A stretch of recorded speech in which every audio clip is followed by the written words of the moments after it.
At first glance, Brandon Doan certainly fits the mold of the professional brewer in Brooklyn. The Portland, Oregon, transplant has a tidy beard, a penchant for plaid button-downs, and is a former home brewer well versed in advanced fermentation. Yet Mr. Doan, who opened Brooklyn Kara in January with his business partner, Brian Poland, doesn't produce beer or cider. His calling is sake, the fermented rice beverage that is the foundation of drinking culture in Japan, where it is called Nihonshu. Sake remains a largely untapped frontier in the American craft beverage industry. The country is peppered with small distilleries and beer breweries, but Brooklyn Kara is the first sake brewery in New York State and one of only about 15 in the nation, and that's if you count the 4 large-scale Japanese producers on the West Coast. Brooklyn Kara may also be the first to truly impress experts like Chizuko Nayakawa-Helton, a certified sake sommelier and consultant who moved to New York from Japan in 2003. Like many of her peers, Ms. Nayakawa-Helton takes the diplomatic stance that most small-batch American-made craft sakes are definitely O.K., if not as astounding as those made with the benefit of 1,000 years of experience. She feels differently about Brooklyn Kara. They brew sakes that are so soft, so gentle, Ms. Nayakawa-Helton said. It was my first oh, my God sake which was made in the U.S.A. Mr. Doan, 47, and Mr. Poland, 36, decided to open their brewery 5 years ago, after they met at a mutual friend's wedding in Japan. They toured a traditional small mountaintop operation using one yeast strain, local water, specially grown rice and its own koji, a rice mold that is a key ingredient for brewing sake. We were like, this is the definition of craft, why aren't people doing this in the U.S.? Mr. Poland said. Alcohol-fueled dreams tend to evaporate with the sunrise, but this one stuck.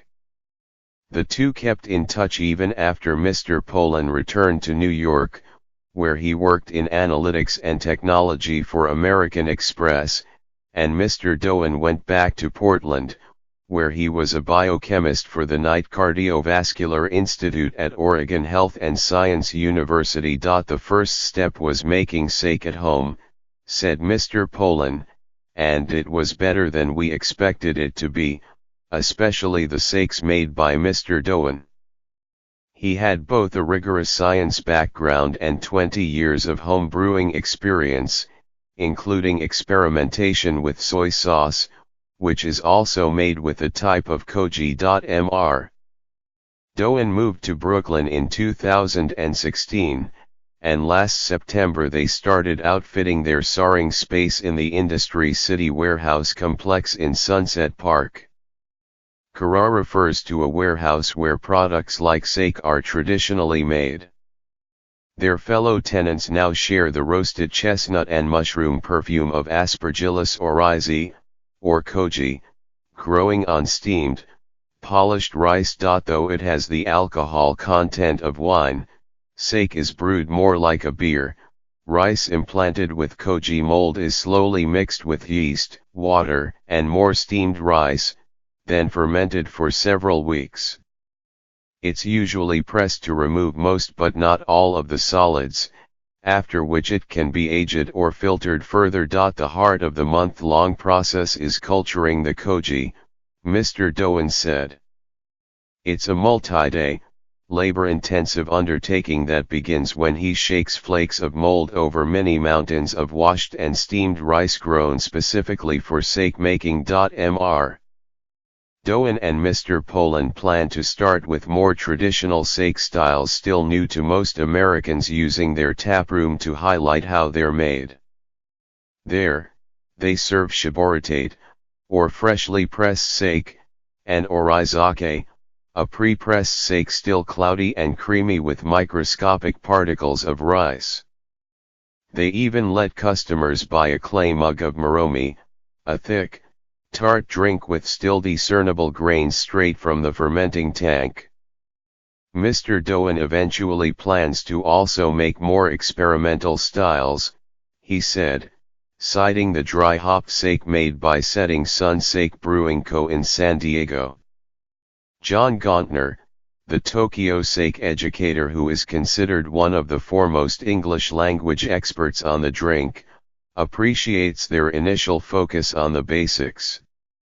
Brooklyn Kara's sake was very, very good, he wrote in an email, but he was most impressed that the brewer there wants to get his process down first, reproducibility, and then work on tweaking it to make it better. Though Mr. Polan attended Mr. Gauntner's sommelier seminars, Mr. Doan is mainly self-taught, with previously unavailable help from YouTube videos and WhatsApp discussions with Japanese brewers. He also served a week-long internship at a traditional brewery in Japan, and a short stint at the 21-year-old Sake One brewery in Oregon. Other brewers around the country have been following their own paths, and Brooklyn Kara likely won't be the sole sake maker here for long.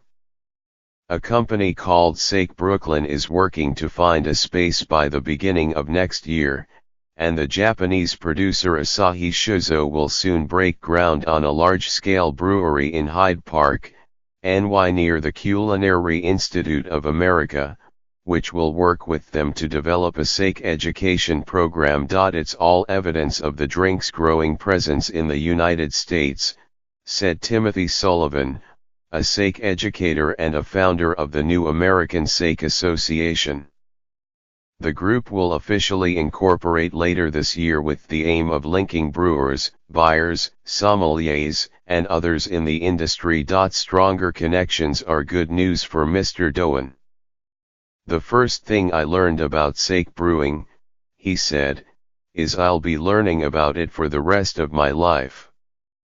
Brooklyn Kara, 68 34th Street, 3rd Avenue, Sunset Park, Brooklyn, 347-766-1601, brooklynkara.com. Follow NYT Food on Facebook, Instagram, Twitter and Pinterest. Get regular updates from NYT Cooking, with recipe suggestions, cooking tips, and shopping advice.